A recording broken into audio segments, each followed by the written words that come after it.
मुझे सर एक चीज बताओ कि वेटरनरी ऑप्थेल्मोलॉजी और ह्यूमन ऑप्थेल्मोलॉजी में दोनों में डिफरेंस क्या है, मतलब दोनों जानवर की और इंसान की आंखों में अंतर क्या है as a point of surgeon?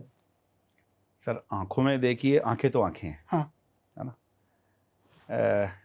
ये बेसिकली अगर हम बात करें कि संरचना की, एनाटॉमी जिसे हम हाँ अंग्रेजी में कहते हैं, एनाटॉमी की बात करें तो बेसिक बहुत ज़्यादा डिफरेंस नहीं है। हाँ बेसिकली आंख ह्यूमन की और मनुष्य की कहें या पशुओं की कहें, दोनों की आंखें एक ही जैसी होती हैं। कुछ चीज़ें अलग होती हैं, जैसे मैं आपको थोड़ा समझाना चाहूँ समझाओ। तो आप हमारे देख रहे हैं, मेरी आंख में देख रहे हैं, ये ऊपर की पलक है, नीचे की पलक है। सेम डॉग में भी अगर आप देखेंगे तो ऊपर की पलक मिलेगी, ये नीचे।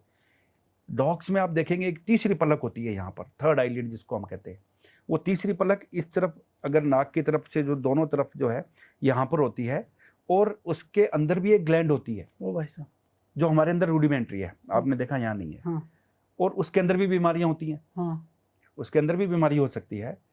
और हम बात करेंगे इसके अलावा भी, बर्ड्स में चले जाओ आप, या कैमल में चले जाओ आप, ऊंट में चले जाओ, गाय में चले जाओ, तो इनके अंदर जो थर्ड आईलिड होती है वो पूरी ऊपर तक कॉर्निया के ऊपर यूं शटर की तरह से काम करती है।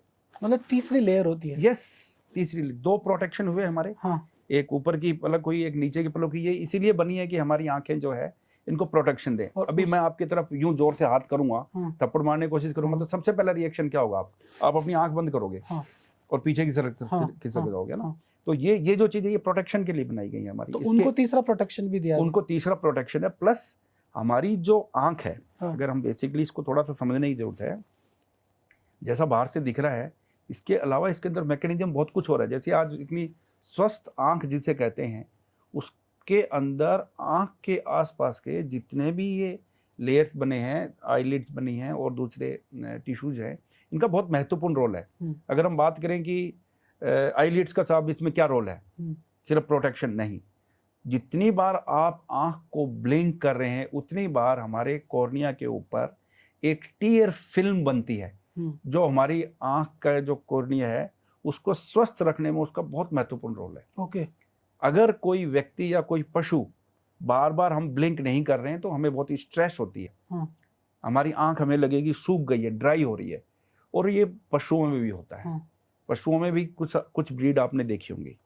आपने वो वोडाफोन वाला डॉग देखा है? हाँ देखा है। देखा ना, हाँ, उसकी आंखें बाहर ही आई रहती हैं। उसके अंदर बहुत कॉमन होती है ये बीमारी, क्योंकि उसकी आंखें ऑलरेडी बाहर हैं और वो बहुत ज्यादा आईज को ब्लिंक नहीं कर पाता। तो वो जो एड में आ रहा है जो कुत्ता, तो उसकी आंखें में कोई गड़बड़ है क्या? नहीं गड़बड़ नहीं है, वो नॉर्मल एनाटॉमी है। वो नॉर्मल एनाटॉमी है उसकी, गड़बड़ नहीं है।